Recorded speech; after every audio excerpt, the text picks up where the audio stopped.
نحمده ونصلي على رسوله الكريم أما بعد. قال الله تبارك وتعالى في القرآن المجيد: فأعوذ بالله من الشيطان الرجيم بسم الله الرحمن الرحيم. قل إن كنتم تحبون الله فاتبعوني يحببكم الله ويغفر لكم ذنوبكم. وقال الله تبارك وتعالى في موضع آخر: لقد كان لكم في رسول الله أسوة حسنة لمن كان يرجو الله واليوم الآخر وذكر الله كثيرا. صدق اللہ العظیم. بزرگوں اور پیارے بھائیوں، گزشتہ جمعہ ہماری گفتگو اس موضوع اور اس ٹاپک پر ہو رہی تھی کہ کوئی آدمی یہ دعویٰ کرے کہ مجھے حضور صلی اللہ علیہ وسلم سے محبت ہے، تو اس محبت کی علامتیں اور نشانیاں کیا ہیں؟ 3-4 نشانیوں کے اوپر ہماری گفتگو ہوئی تھی. اسی گفتگو کو آگے بڑھاتے ہوئے ایک اور نشانی یہ ہے کہ جس آدمی کو نبی کریم صلی اللہ علیہ وسلم سے محبت ہوگی، عشق ہوگا، وہ نبی کریم صلی اللہ علیہ وسلم کے لائے ہوئے قرآن کریم کی تلاوت کثرت سے کرے گا، کیونکہ حضور محبوب ہیں اور قرآن محبوب لے کر آئے. دنیاوی عشق میں بھی، جو کہ باطل اور غلط ہے، گناہ کا کام ہے، اس کے مجازی جس کو کہتے ہیں، عشق مجازی، اس میں بھی محبوب کی جو چیزیں ہیں، حبیب کو، عاشق کو تمام چیزیں پسند ہوتی ہیں. یہاں تو عشق حقیقی کا معاملہ ہے.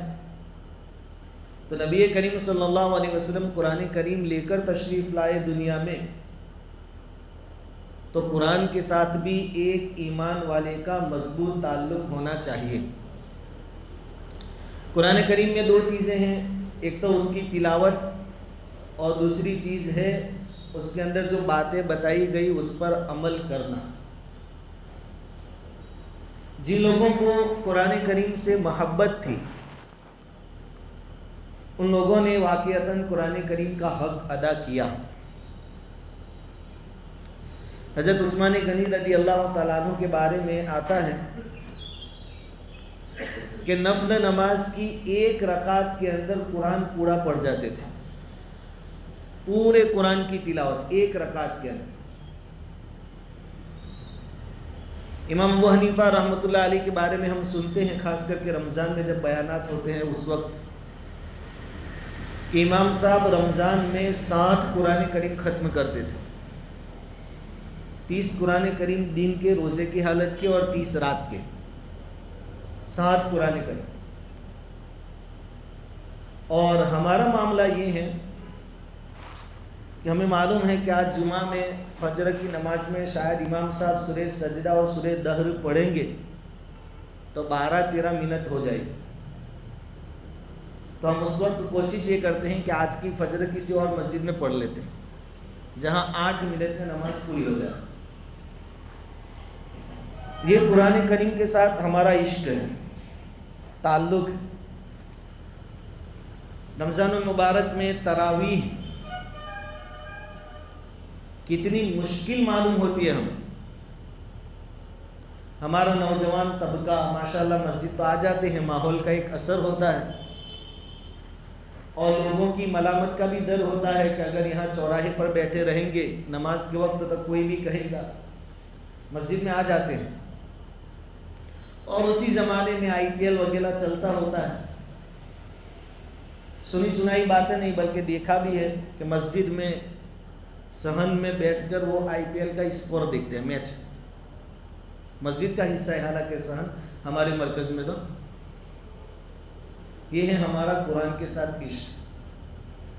اب ایک طرف ہمارا یہ رویہ ہو، یہ طریقہ ہو، یہ سلوک ہو، اور ہم کہیں کہ ہمیں حضور سے محبت ہے، تو ہم خود طے کر لیں، نکی کر لیں کہ واقعتاً ہمارے دعویٰ سچا ہے کہ جھوٹا ہے۔ محبت کا تقاضا تو یہ ہے کہ گھر میں جتنے افراد ہو، چھوٹے بڑے، ہر ایک کو قرآن پڑھتے آتا ہو، اور روزانہ تمام افراد گھر کے قرآن کریم کی تلاوت کرتے ہوں۔ افسوس کا مقام تو یہ ہے کہ قرآن کریم کے ساتھ ہمارا سلوک اتنا برا ہے کہ ایک تو ہم خود قرآن سے دور ہیں، اور جس طبقے کو اللہ رب العزت نے اپنے فضل و کرم سے اپنے قرآن کی خدمت کے لیے منتخب کیا ہے، اس سے بھی ہم بیزار ہیں۔ علماء جو ہیں، حفاظ کرام جو ہیں، ان کے ساتھ ہمارا سلوک بھی بہت انوکھا ہے۔ ایک عالم یا حافظ جو آپ کے بچے کو الف با سے لے کر قرآن پڑھتے سکھاتا ہے، اس کی تنخواہ، اس کا پگار 8,000 10,000، اس سے زیادہ نہیں۔ اس کے مقابلے میں آپ اپنے بچوں پر اسکول کے پیچھے کتنا خرچ کرتے ہیں، اس کا حساب لگا لیں، پھر اندازہ لگا لیں کہ ہمارے نزدیک ایجوکیشن دنیاوی اس کی زیادہ ویلیو ہے کہ قرآن کی زیادہ ویلیو۔ اس کے ذریعے بھی آپ چیک کر سکتے ہیں کہ قرآن کے ساتھ اور قرآن کو لے کر آنے والی ہستی محمد رسول اللہ صلی اللہ علیہ وسلم کے ساتھ ہمارا تعلق کتنا ہے۔ دوسروں کو چیک نہیں کرنا ہے، خود کو چیک کر لیں۔ اگر محبت میں قرآن آگے ہیں، اللہ کا شکر ادا کریں اور مزید ترقی اللہ تعالیٰ عطا فرمائے، اور اگر یہ صرف زبانی دعویٰ ہے تو توبہ اور استغفار کریں اور کوشش کریں کہ ہم دعوے میں سچے بنیں۔ تو ایک علامت اور نشانی حضور کے ساتھ محبت ہونے کی یہ ہے کہ اگر محبت ہوگی تو آدمی قرآن کی تلاوت خوب کرے گا، پابندی کے ساتھ کرے گا۔ ایک اور نشانی یہ ہے کہ جتنی سنتیں ہیں، زیادہ سے زیادہ سنتوں کو اپنی زندگی میں آدمی اپنائے گا، سنتوں کا پابند بنے گا۔ ایک سنت ہر ملنے والے مسلمان کو سلام کرنا، یہ سنت ہے۔ پہل کرنا یہ زیادہ فضیلت والا ہے، سلام کرنا سنت، اس کا جواب دینا واجب، لیکن اس معاملے میں، سلام کے معاملے میں واجب سے زیادہ سنت کا ثواب ہے اور زیادہ فضیلت اس کی ہے۔ حضرت عبداللہ بن عمر رضی اللہ تعالیٰ عنہما کے بارے میں آتا ہے، ایک تابعی فرماتے ہیں کہ عبداللہ بن عمر مجھے کئی مرتبہ بازار لے جاتے کہ چلو اپنے ذرا بازار جا کے آتے ہیں۔ اب بازار گئے، کوئی بھی ویپاری چھوٹا بڑا، چونکہ مسلمانوں کا بازار تھا مدینہ المنورہ میں، آپ سب کو سلام کرتے آتے جاتے وقت۔ وہ تابعی فرماتے ہیں کہ کئی مدت تک یہ سلسلہ چلا، میں کئی مرتبہ آپ کے ساتھ گیا، آپ سے سلام کرتے، آپ نے نہ کبھی کوئی چیز خریدی نہ کسی سے باوتال پوچھا۔ ایک مرتبہ آئے، کہا چلو اپنے بازار جا کے آتے ہیں، تو وہ تابعی کہتے ہیں کہ میں نے کہا حضرت آپ کچھ خریدتے تو ہے نہیں، نہ کسی چیز کا باوتال پوچھتے ہیں، اس سے معلوم ہوتا ہے کہ بازار میں آپ کا کوئی کام نہیں ہے، آپ یہاں بیٹھیے، میں بھی آپ کے سامنے بیٹھتا ہوں اور دین کی کچھ باتیں بیان کیجئے، میں سنتا ہوں، بازار میں آپ کا کیا کام ہے؟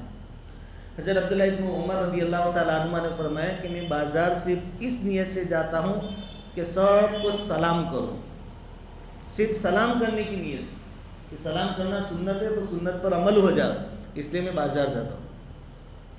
بھلا ہم میں بھی کوئی آدمی ایسا ہے جو اس لیے بازار جا رہا کہ سب کو سلام کر کے آئیں گے؟ ہم چائے پینے کے واسطے جا سکتے ہیں، کچھ خریدنے کے واسطے جا سکتے ہیں، یہ بھی کوئی بری بات نہیں ہے، لیکن سلام کے لیے اسپیشل ایک سنت پر عمل کرنے کی نیت سے کوئی اسپیشل بازار گیا کبھی؟ یہ وہ لوگ ہیں جو اپنے دعووں میں سچے تھے، صحابہ کرام، ان کو محبت تھی تو حضور کی ایک ایک سنت سے محبت تھی۔ اور ہمارا معاملہ، سلام کرتے ہیں لیکن جان پہچان والوں، اگر کسی سے تعلقات نہیں ہیں تو پھر دور سے ہی منہ موڑ کر نکل جاتے ہیں، کسی کو پہچانتے نہیں ہیں تو سلام کرنے میں ہچکچاہٹ محسوس کرتے ہیں، حالانکہ حضور صلی اللہ علیہ وسلم کا ارشاد حدیث کے اندر کہ آپ سلام کرو، آپ سامنے والے کو پہچانتے ہو یا نہ پہچانتے، محسوس ہو کہ ایمان والا ہے اس کو سلام کرو۔ سلام کی بات آئی تو ایک بات یہ بھی ہے کہ اس کے الفاظ بھی صحیح کر لیں. السلام علیکم، السلام علیکم، یا کہیں بلتے سلتے ہم جو سلام کرتے ہیں السلام علیکم.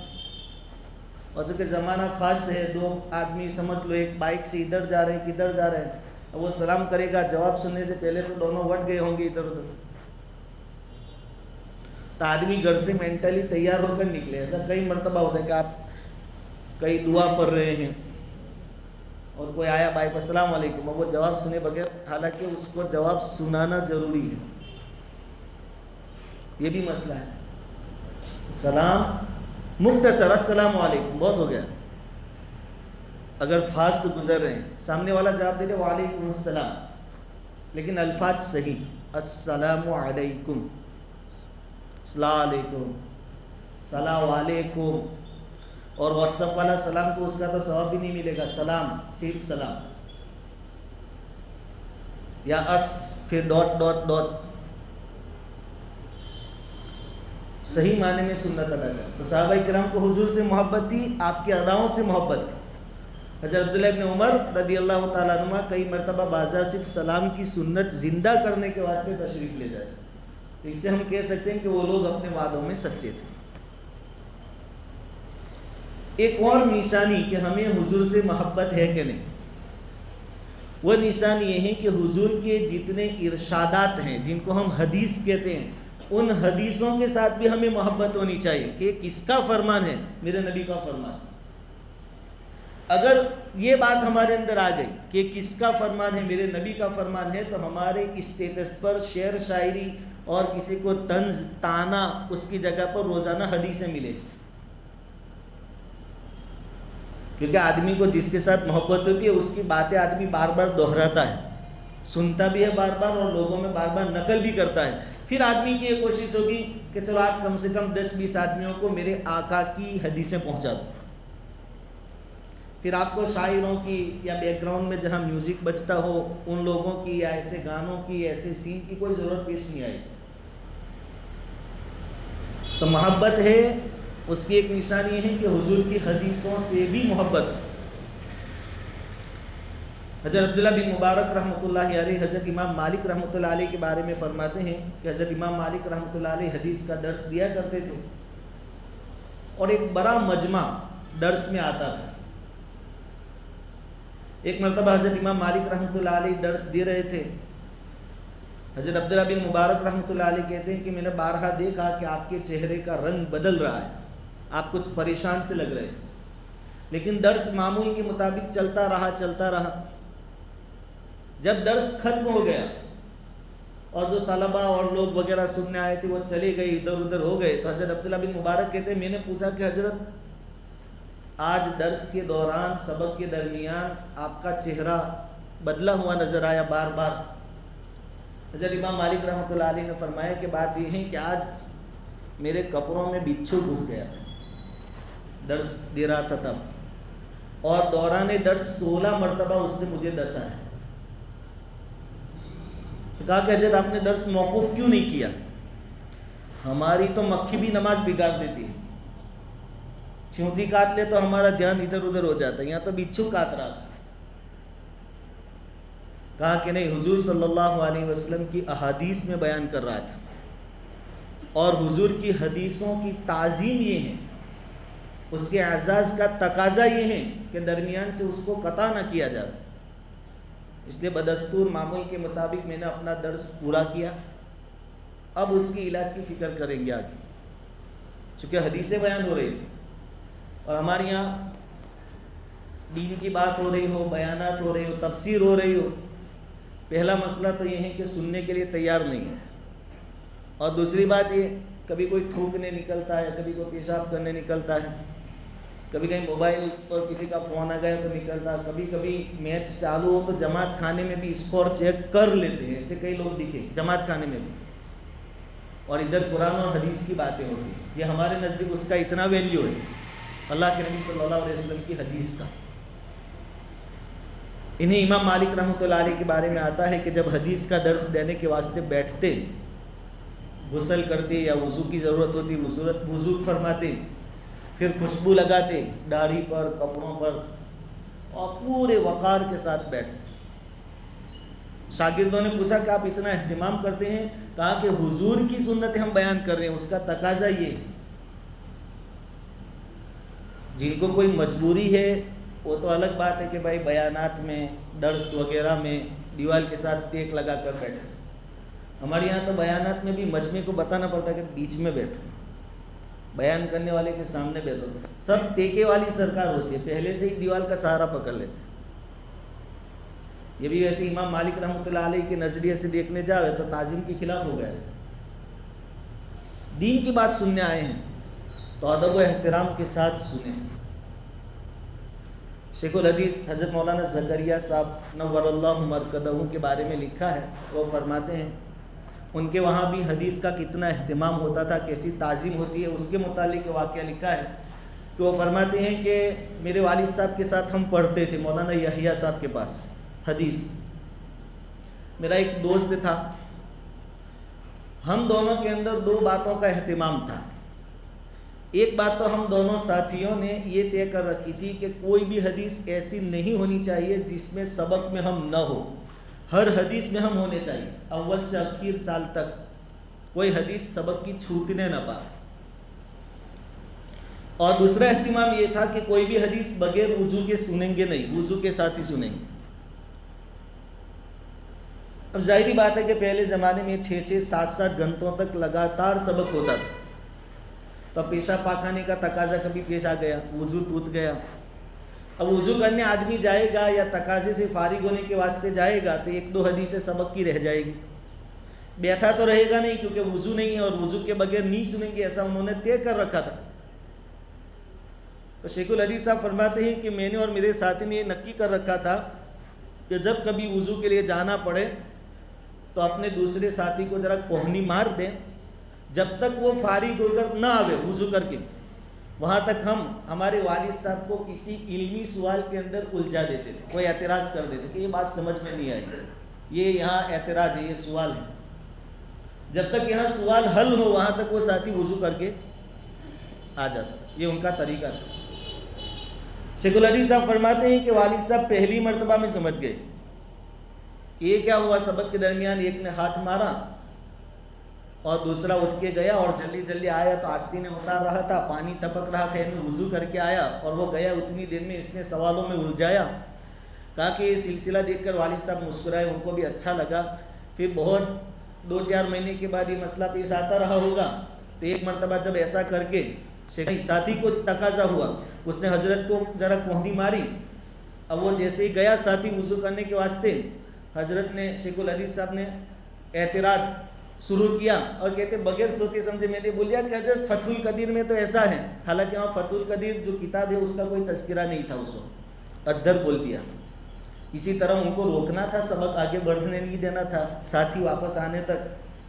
تو والد صاحب مسکرائے اور کہا کہ یحییٰ میں زکریا میں سبق روک دیتا ہوں، کتاب بند کر دیتا ہوں، تیری فتح القدیر مجھے تھکا دے گی. یہاں فتح القدیر کا کوئی موقع ہی نہیں ہے، میں سب سمجھتا ہوں. لیکن والد صاحب اس سے بہت خوش ہوئے.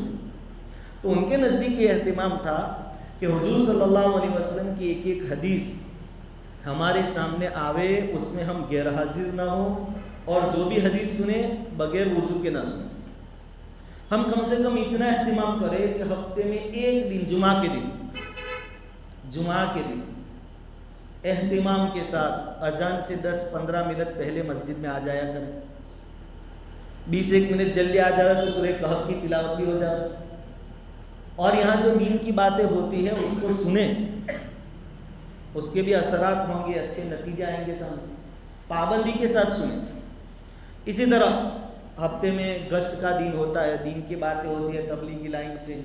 اسی طرح درس قرآن ہو، درس حدیث ہو یا کوئی بھی ایسی مجلس ہو یا کسی اور عالم کا بیان ہو، ہم پہلے سے وقت فارغ کر کے وہاں پہنچیں اور اول سے آخر تک وہاں بیٹھنے کی کوشش کریں. تو ہمیں حضور صلی اللہ علیہ وسلم کے ساتھ محبت ہے کہ نہیں اس کو چیک کرنا ہو تو ایک نشانی اور علامت یہ بھی ہے کہ ہم دیکھیں کہ حضور کی حدیثوں کے ساتھ ہمیں کتنا لگاؤ. اگر حضور کی حدیثوں کا احترام ہے، اس کا اعزاز اور تعظیم ہمارے دلوں میں ہے تو ہم کہہ سکتے ہیں کہ الحمدللہ حضور سے ہمیں محبت ہے. اور اگر آپ حدیثیں سن رہے ہیں اور آپ کا کوئی دھیان نہیں، بگا سے کھا رہے ہیں، پیشاب کرنے جا رہے ہیں، تھوکنے جا رہے ہیں، یا یہاں بیان چالو ہے سامنے پالی پر بیٹھ رہے ہیں، تو سمجھو کہ آپ کو کوئی اتنی خاص تعظیم آپ کے دل میں حضور کی حدیث کی نہیں ہوتی تو آدمی دو جانوں بیٹھ جاتا کہ کس کی بات ہو رہی ہے، حضور صلی اللہ علیہ وسلم قرآن کی بات ہو رہی ہے۔ بہرحال آج کی بات میں 2-3 علامتیں اور بتائی گئی جس سے آدمی کو یہ معلوم ہو سکتا ہے کہ مجھے حضور سے محبت ہے کہ نہیں۔ پہلی بات یہ بتائی گئی کہ حضور کی سنتوں پر زیادہ سے زیادہ عمل۔ حضرت عبداللہ ابن عمر رضی اللہ تعالیٰ عنہ کا سلام والا واقعہ پیش کیا گیا۔ دوسری بات یہ بتائی گئی کہ قرآن کریم کی کثرت سے تلاوت، چونکہ قرآن حضور لے کر آئے، محبوب جو کلام لے کر آئے اس سے حبیب کو اور عاشق کو محبت ہونی چاہیے۔ اور تیسری علامت یہ بتائی گئی کہ حضور صلی اللہ علیہ وسلم کی جو احادیث ہے اس سے بھی ہمیں لگاؤ ہو، ہم اس کو سیکھنے والے سننے والے بھی بنے اور لوگوں میں پھیلانے والے بھی بنے۔ اور بھی بہت ساری نشانیاں علماء نے، اللہ والوں نے بیان فرمائی ہیں۔ اللہ رب العزت کہی سنی باتوں پر کہنے سننے سے زیادہ عمل کی توفیق عطا فرمائے۔